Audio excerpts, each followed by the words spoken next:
Video games play an important role in the player's life. They give them an escape, a new view of a different world, and even help them experience things that build their emotional intelligence. If a young player were to play a video game that could impact their view of the world or show different things that they could not experience in normal everyday life, it affects them as a whole. The game What Remains of Edith Finch is a great example of how narratives in video games build empathy in the players. How do games have an impact on a person who plays them? Well, according to a study by the NCBI, the potential benefits that can be achieved through video game play are, of course, a function of the specific task requirements and of the cognitive and social demands and values represented by the games in play. This, in theory, if a player is young, these cognitive aspects are heightened and makes them more impressionable. What is empathy? Another study from the NCBI that tackles empathy's meaning says, empathy plays a critical interpersonal and societal role, enabling sharing of experiences, needs, and desires between individuals and providing an emotional bridge that promotes pro-social behavior. This capacity requires an exquisite interplay of neural networks and enables us to perceive the emotions of others, resonate with them emotionally and cognitively, to take in the perspective of others, and to distinguish between our own and others' emotions. So why is this important in that video games help portray this emotion more evidently in people? Well, in the game What Remains of Edith Finch, this emotion is present in the player throughout playing the entire game. The aspects of the music changes and the wording that is used when telling each story of a family member that had previously died makes the player become empathetic. To help showcase how this game best shows empathy, I will be using a clip from Walter's death. I chose Walter out of all the members because I feel like most players could empathize with his anxiety or his fears that are so severe that he moved underground to run away. I remember asking Mom once about where Walter had gone. She said after Barbara died, he got as far away as he could. If there's a pattern in all these stories, I think it's that none of us has gotten very far.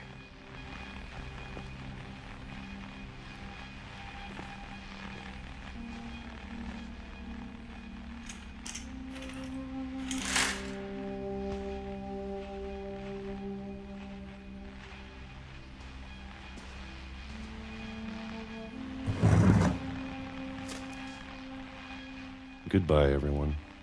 I can't believe I've been down here for 30 years. On that first day, after the shaking started, I didn't think I'd survive a week.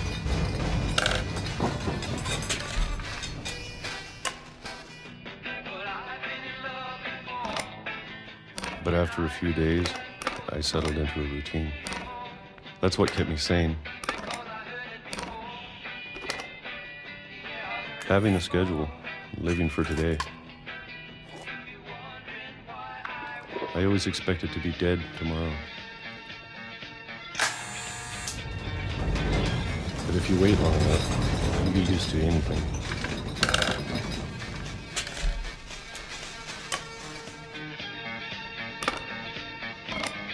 Even a monster on the other side of the door starts to feel normal. Almost friendly.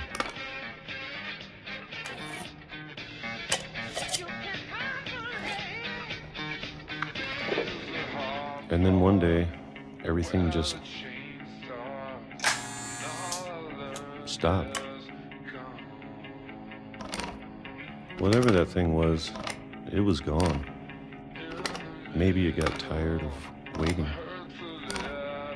Or maybe I just got tired of being afraid.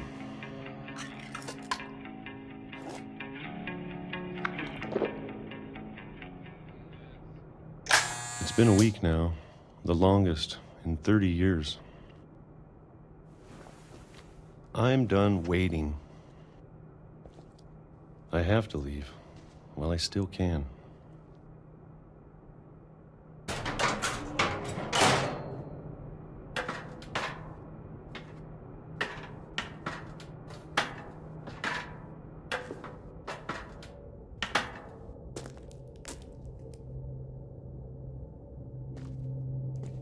I know it's out there, somewhere.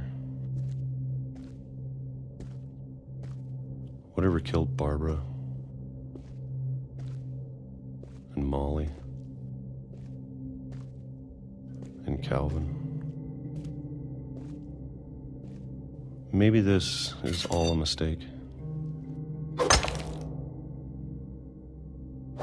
But I need to stop living the same day, even if it kills me.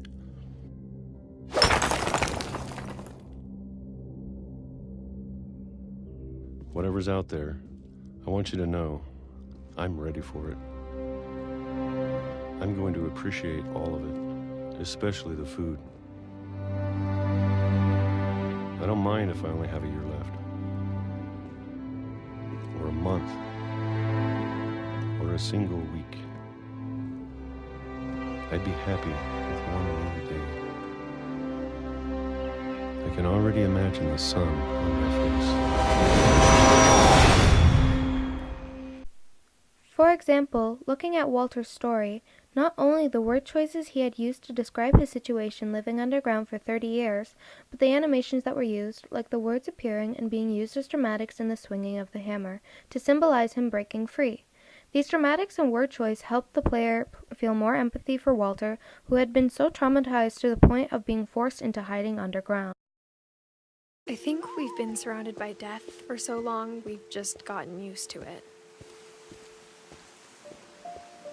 What kind of family finishes building a cemetery before starting the house?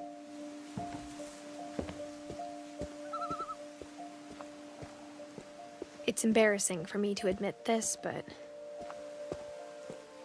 the pet cemetery made me more uncomfortable than the human one. 3 of the gerbils are mine, and 2 had been my fault. Sven built the house, but it was Edie who designed the cemetery.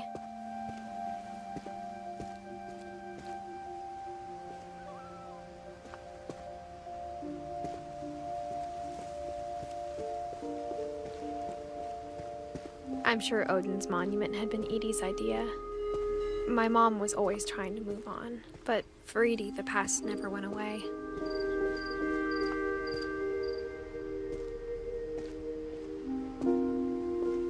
She could see it poking out of the water at low tide.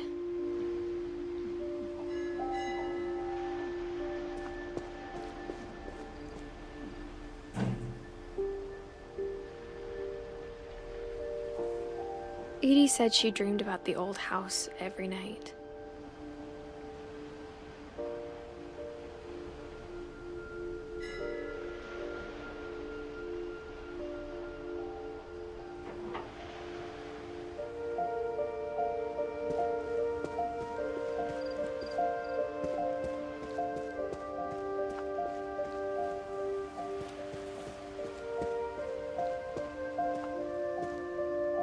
Edie's side was always easier for me to understand. But the older I get, the more I can see where my mom was coming from. Her dad had been pretty strict, but it wasn't enough to save her brothers. She was just trying to do better.